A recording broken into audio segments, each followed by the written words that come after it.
एक सुंदर गांव में एक पिता, उसका बेटा और बेटी रहते थे। तीनों हमेशा खुश रहने की कोशिश करते थे, लेकिन कभी कभी छोटी छोटी बातों पर झगड़े हो जाते थे। एक दिन पिता ने अपने बेटे और बेटी से कहा कि आज वे सब मिलकर बाग में काम करेंगे। पिता ने कहा, हमें मिलकर फलों के पेड़ों की देखभाल करनी है ताकि वे अच्छे से बढ़ें।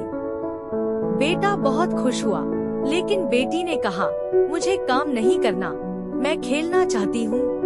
बेटे ने जवाब दिया, लेकिन हमें मदद करनी चाहिए, यह हमारे बाग के लिए जरूरी है। चूँकि बहन ने काम करने से इनकार किया, बेटा गुस्से में आ गया और बहन से झगड़ने लगा। पिता ने यह सब देखा और सोचा कि उन्हें एक सबक सिखाना चाहिए। पिता ने कहा, चलो मैं तुम दोनों को एक कहानी सुनाता हूँ। फिर उन्होंने एक कहानी शुरू की। एक बार का जिक्र है कि एक गिद्ध और एक चिड़िया एक साथ रहते थे।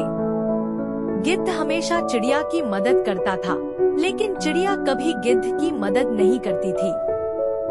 एक दिन जब गिद्ध बीमार हुआ, तो चिड़िया ने सोचा कि अब मुझे भी मदद करनी चाहिए, लेकिन तब तक बहुत देर हो चुकी थी। जब पिता ने कहानी खत्म की, तो बेटे और बेटी दोनों ने समझ लिया कि एक दूसरे की मदद करना कितना जरूरी है। उन्होंने एक दूसरे से माफी मांगी और तय किया कि वे मिलकर बाग में काम करेंगे।